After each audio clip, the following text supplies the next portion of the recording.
You said something in the meeting. Nobody looked up. 10 minutes later, a different person said almost the same thing, and the room moved. Somebody nodded. Somebody wrote it down. And you sat there doing the math. Was it how I said it? Was it my voice? Should I have pushed harder? You spend the rest of that day building the argument you should have made, and you win it. Perfectly. In the car. At 11 at night. Staring at the ceiling. Here is what nobody tells you about that moment. The second you started building that argument, you handed them something. You gave them a vote on your own worth. They didn't take it from you. You offered it. Today, being underestimated cost you a promotion, a contract, a little respect at a table you had to fight to sit at. 2,000 years ago in Rome, being underestimated could cost you your standing, your property, and your life. The Stoics were not writing self-help. Epictetus was born a slave. He was owned. Seneca was ordered to kill himself by an emperor he had personally tutored. These were men who had to hold their center while people with real power looked straight through them, and they left rules for exactly this. 7 of them are going to matter to you today. The 6th one is the one nobody teaches, and it is the reason the other 6 work at all. Rule 1. When someone underestimates you, your instinct is to explain, to list what you've done, to produce the receipts.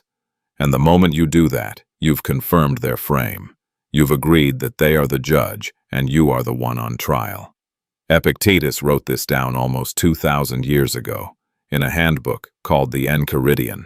For sheep do not bring grass to the shepherd to show how much they have eaten, but digesting inwardly their food, they produce outwardly wool and milk. Epictetus, Enchiridion 46. The sheep does not present evidence, it produces output, and the output is the argument. The next time you feel the pull to explain yourself, open your notes app and write the defense in full. Every point. Then close it. Do not send it. Do not say it. You will find the urge was never about them understanding you. It was about the pressure leaving your chest, but silence only works if you can tell the difference between an insult and information. And most people can't. Rule 2. Every dismissal has 2 parts. There is what they said, and there is what is actually true. Sometimes those overlap. Sometimes the person who underestimated you is wrong about you and right about your work. If you throw out the whole thing because it stung, you lose the only useful part. This is the dichotomy of control, the foundation of the entire Stoic system. Some things are up to you. Most things are not. Their opinion is not. Your standard is. Men are disturbed not by things, but by the views which they take of them. Epictetus, Enchiridion. 5. On paper, left column, the exact words they used. Right column, what is verifiably true. Most of the left column will not survive the transfer. What does survive is your next month's work. Now, if their opinion genuinely doesn't control you, why does it still keep you awake? That question has a floor, and Rule 3 is how you find it. Rule 3. You are not upset that one person underestimated you. You are upset about something underneath that, and you have never gone down far enough to see it. So go down. 3 levels. Out loud if you can. Level 1. Why does it bother me that he dismissed me? Because I want to be taken seriously. Level 2. Why do I need him specifically to take me seriously? Because if someone like him doesn't, maybe it's true. Level 3. Why would it be true just because he said it? Because I have never fully decided it isn't. That's bedrock. And notice what's down there. It was never him. You were not attached to that man. You were attached to his verdict, because you had quietly outsourced the verdict on yourself, which means the pain arrives long before the insult does. Rule 4 is how the Stoics got there first. Rule 4. The Stoics had a practice for this. It is called premeditatio malorum, the premeditation of adversity. Not pessimism.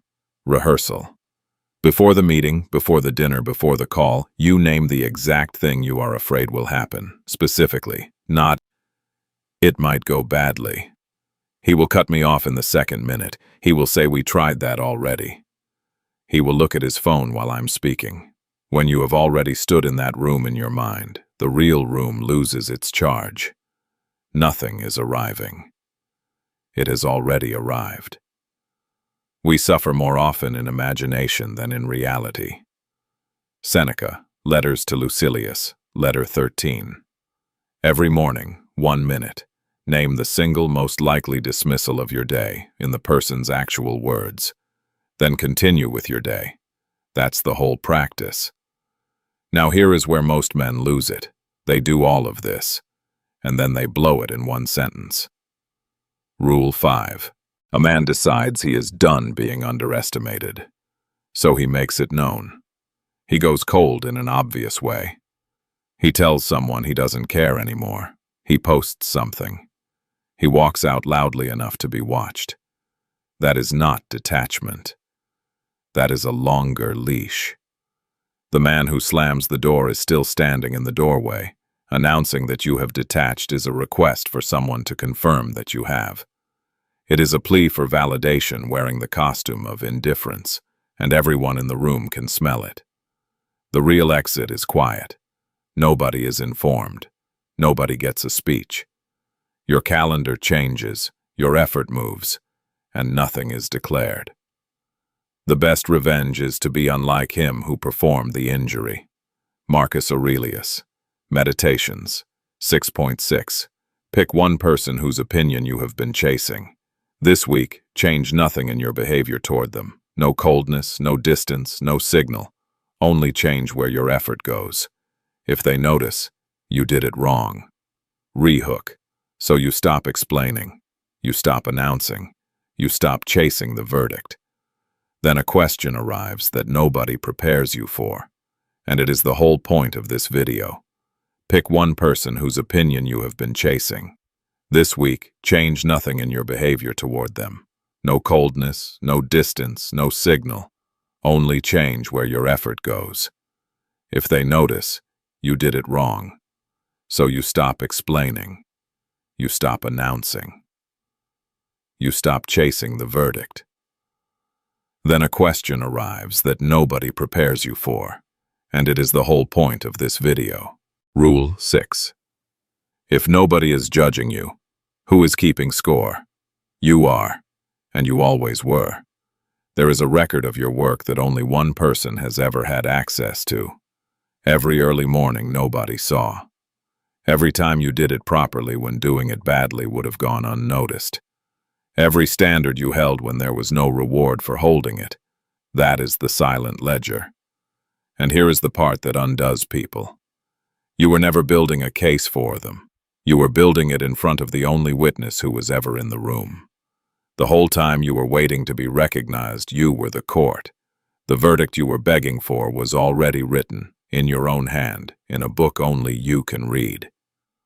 The Stoics had a word for the state this produces: apatheia. It does not mean numbness, and it does not mean you stop caring. It means freedom from being ruled by what you cannot control. You still feel the sting. It simply no longer gets a vote. Rule 7. The Stoics did not chase happiness. They chased eudaimonia, a life lived in accordance with your own nature and your own standard, a life that would still be worth living if nobody ever clapped. Applause is given by other people, which means it can be withdrawn by other people. Anything that can be withdrawn by someone else was never yours.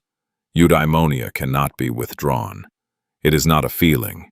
It is a verdict you keep issuing about how you live every day in private. Write one sentence that defines what a good day looks like for you, with no reference to any other person's reaction. Read it every morning. That sentence is the only performance review that matters. 2 weeks from now, you will be back in that room. Somebody will say your idea before you do. Somebody will nod at them. Somebody will write it down. And you will notice something strange. Nothing will happen in your chest. Not because you have won. Not because you have stopped caring. because you finally understood that the person whose opinion decided your worth was sitting in your chair the entire time. They were never the judge. They were just loud. If you keep a ledger like that, the record only you can see. Type the word ledger in the comments. I read them. Every quote in this video is sourced. Epictetus, Enchiridion 5 and 46. Seneca, Letter 13. Marcus Aurelius, Meditations 6.6. Full references are in the description.